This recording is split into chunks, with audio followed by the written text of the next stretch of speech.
Which of the following sentences is correct? Ich habe das Foto bearbeitet oder ich habe das Foto bearbeitet. Ich habe das Foto bearbeitet. Wait, but don't you have to add GE to the past participle? Not if the verb is inseparable. Hallo, ich bin Rebecca, deine Deutschlehrerin. In this video, we're going to look at how to form the perfect tense of inseparable verbs. But what is an inseparable verb? Well, inseparable verbs have a prefix which does not separate when forming the past participle, like bearbeiten. So before we begin, we need to know which prefixes are inseparable, and luckily there's a nice short list. Be, emp, ent, ge, ver, zer, and miss. I like to have them in that order because I find there's some rhythm and I love learning things with rhythm, so I put miss at the end because then we can learn them. Be, emp, ent, ge, ver, zer. Be, emp, ent, ge, ver, zer, and miss. Sehr gut. I'll be making other videos in the future where I look at the prefixes and how they affect the meaning of verbs. But in this video, we're going to be focusing on how to form the perfect tense of inseparable verbs. We'll look at a few examples for each prefix, but you can also download my free PDF, which has some practice exercises and a more extensive list of inseparable verbs. You can find the PDF linked below in the description. And if you're thinking, ooh, I could really do with a refresher on regular and irregular verbs in the perfect tense, then check out my video on this topic before you start this lesson. Also, fangen wir an. Let's start.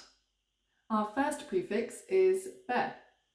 Be makes verbs transitive. That means that the verb has to take a direct object. So our example at the start of the lesson was the verb bearbeiten. But you can also have the verb arbeiten, meaning to work. And I can just say, ich arbeite, I work, full stop. However, I can't say, ich bearbeite, because bearbeiten means to edit, and you have to edit something, it needs a direct object. So I can say, ich bearbeite das Foto. In the perfect tense, we have to form the past participle of bearbeiten. And we have our 4 steps to success. So, number 1, we're taking the infinitive, bearbeiten, and we're taking off the en ending. We're left with bearbeit. Now, with other types of verbs, we would normally add a ge at this stage to the past participle. This is the most important thing about inseparable verbs. There is no ge, so no adding a ge. And then we need to look at the rest of the verb. Normally, the rest of the verb is familiar, like arbeiten. And we know that arbeiten is regular, so therefore we know what our ending is going to be on the past participle.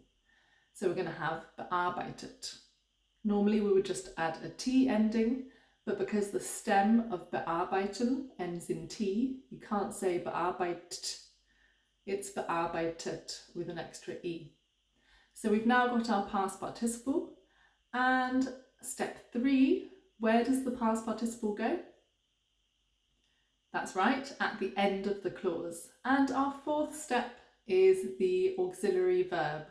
So we need to choose haben or sein, remembering that sein is normally used for verbs of movement from one place to the other, or for verbs that have a change of state. Bearbeiten is to edit, we're not moving or changing our state.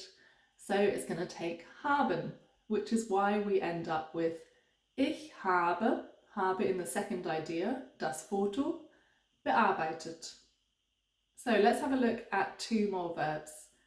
Beantworten, to answer, and besprechen, to discuss.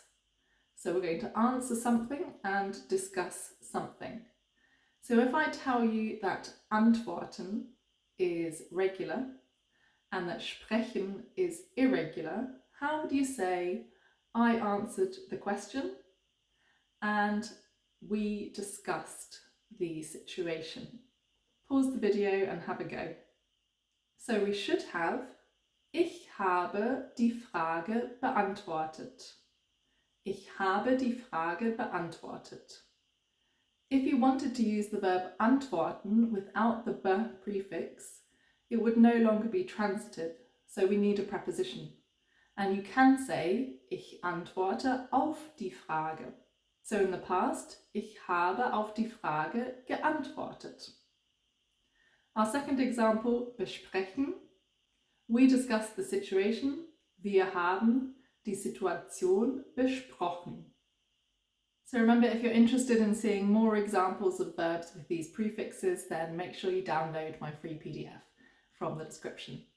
Our second prefix is emp. We're going to have a look at two examples with the prefix emp. Empfinden, to feel or sense something, is our first example. So you have to think, you've got a prefix emp, which is inseparable. So I'm not going to have a GE in the past participle. But then finden I recognise, and I know that finden is irregular. So finden, gefunden. So using that knowledge, I will be able to form the past participle of empfinden. So how would you say, filling in the gaps, I felt empathy. Ich habe Mitgefühl empfunden. Sehr gut. Mein zweites Beispiel, empfehlen. This is a really common verb. It means to recommend, and you recommend something to someone. So it takes the dative, jemandem etwas empfehlen. So filling in the gaps, how would you say, he recommended the book to me? Empfehlen is very, very irregular. Er hat mir das Buch empfohlen. Our next prefix, ent. Ent normally carries the meaning of beginning an activity or separating or removing something. Our first example is nice and regular, entwickeln, entwickeln. This means to develop. My second verb in this category is entdecken, entdecken, to discover something, again nice and regular. My third example is entkommen, entkommen. This one is slightly irregular and it means to escape. And my fourth example is entstehen, entstehen. This means to come into existence or originate. So there's a sense of change of state there. So with that information, have a go at filling in the auxiliary verbs and the past participle. Pause the video and have a go, and then let's check our answers together. Beispiel Nummer 1. This sentence means we've developed a new learning method. And we should have wir haben eine neue Lernmethode entwickelt. My second example means I discovered a spider at my house today. So we should have ich habe heute bei mir zu Hause eine Spinne entdeckt. Beispiel Nummer 3. This means she luckily got away. So there's an idea of movement from one place to the other. So sie ist zum Glück entkommen. Sie ist zum Glück entkommen. I don't think I gave you the tip there was movement before we started the exercise. So well done if you got the auxiliary verb as sein and ist in that gap. And then my fourth example means the new product originated from a successful collaboration. Das neue Produkt ist aus einer erfolgreichen Zusammenarbeit entstanden. Very irregular. Our next prefix is er. This usually indicates that an action is completed, but not always. So my first example is erreichen.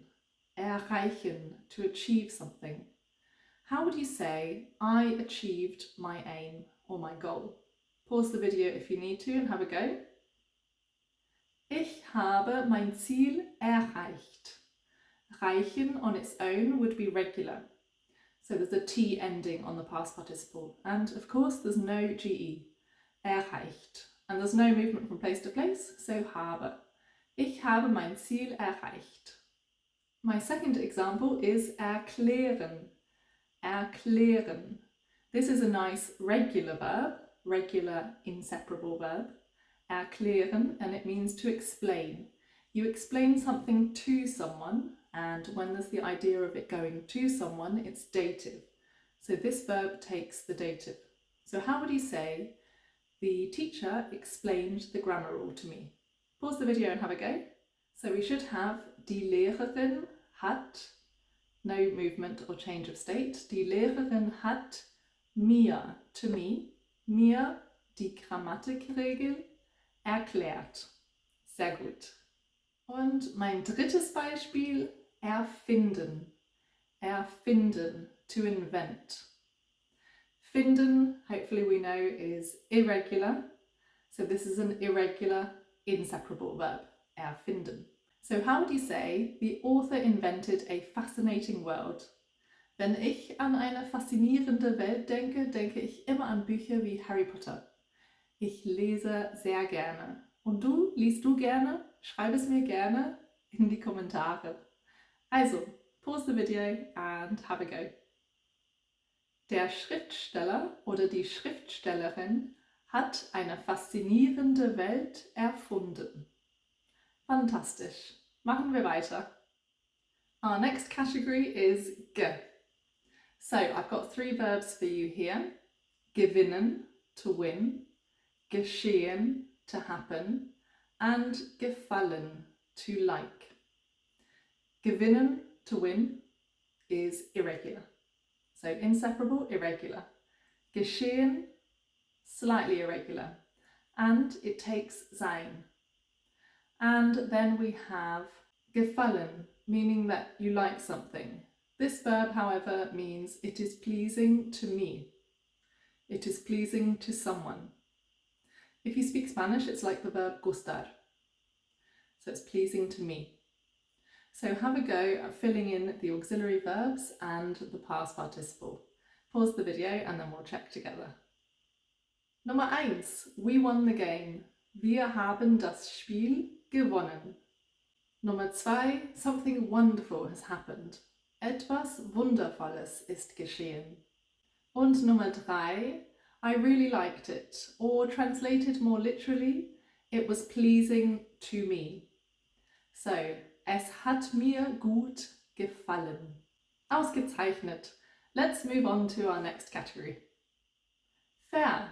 This prefix can give many different meanings, so let's have a look at some of the most common verbs that you might come across. Nummer 1, vergessen. Vergessen, to forget. Now hopefully you would never say this in your languages classroom, but in case you wanted to say, I've forgotten my homework, how would you say that in German? So think, if you're forgetting something, is it movement or no movement, or is there a change of state? And then choose haben or sein. And to form the past participle, if we take off the ver, we're left with gessen, which looks a bit like essen. So the past participle is probably going to be similar to the verb essen in terms of its ending and whether there's any change in the stem. So how would you say, I forgot my homework? Ich habe, no movement, meine Hausaufgaben vergessen. So vergessen actually stays the same from the infinitive to the past participle. Ich habe meine Hausaufgaben vergessen. My next example is verkaufen. Here, ver effectively makes the meaning of kaufen the opposite. So kaufen means to buy, verkaufen means to sell. So how would you say, he sold his car? Hat sein Auto verkauft. Our next example, vermieten. Mieten means to rent something, like you might be renting a flat. Vermieten means you're renting the flat out to someone. So how would you say, she rented out the flat? Sie hat die Wohnung vermietet. My last example here, verbessern. Verbessern, to improve. How would you say, and this is a regular inseparable verb, how would you say, I have improved my German this year? Ich habe dieses Jahr mein Deutsch verbessert. Fantastisch. There's a few more common examples on the PDF download if you're interested. Zer. Zer is quite a nice easy one to learn because it generally means that you completely destroy something. So while stören means to disrupt or disturb, Zerstören means to destroy, while reißen means to rip, zerreißen means to rip to shreds. While schlagen means to hit, zerschlagen means to smash. And while kauen means to chew, zerkauen means to chew to bits. So I've got 4 sentences for you here. Have a go at filling in the auxiliary and what you think the past participle is going to be. Pause the video and then we'll check our answers together. Also, Nummer 1. My dog destroyed the new furniture. Mein Hund hat die neuen Möbel zerstört. Nummer 2. I ripped the paper to shreds. Ich habe das Papier zerrissen. Nummer 3. I smashed my racket. Ich habe meinen Schläger zerschlagen. Quite difficult to say that. Schläger zerschlagen. Ich habe meinen Schläger zerschlagen. And I chewed my pencil to bits. Ich habe meinen Bleistift zerkaut. Our last category, miss. Miss can be translated usually to the English miss. So my example here is missbrauchen, to misuse. Brauchen is a regular verb, so regular, inseparable, missbrauchen. How would you say, you misused my trust? Du hast mein Vertrauen missbraucht. Fantastisch! Und das war's. However, I do have a top tip for you today, and it's about pronunciation. So if you watched my video on separable verbs, you'll know that the separable prefix is stressed if the verb is separable. If it's inseparable, let's take the example verkaufen. Verkaufen, notice that ver is not stressed. Usually it's the first syllable of the main verb that is stressed. So verkaufen, not verkaufen, verkaufen. To destroy was zerstören, not zerstören, but zerstören. And gewinnen is gewinnen, not gewinnen, but gewinnen. This becomes particularly important when we look at the verb umfahren and umfahren. These two verbs have the same infinitive but opposite meanings. Umfahren is separable and means to run something over. Beispiel: Ich habe das Kaninchen umgefahren. Umfahren is inseparable and means to drive around something, so it has the opposite meaning. Beispiel: Ich habe das Kaninchen umfahren. So pronunciation for that verb is particularly important, but otherwise it's just good to be aware of. Remember also that there are a few prefixes which can be separable or inseparable. Those include durch, hinter, über, unter. Have a go at writing your own examples with inseparable verbs in the comments and I'll have a look at them. And we'll see each other in the next lesson where I'll be looking at the last category of verbs, ihren verbs in the perfect tense. Tschüss!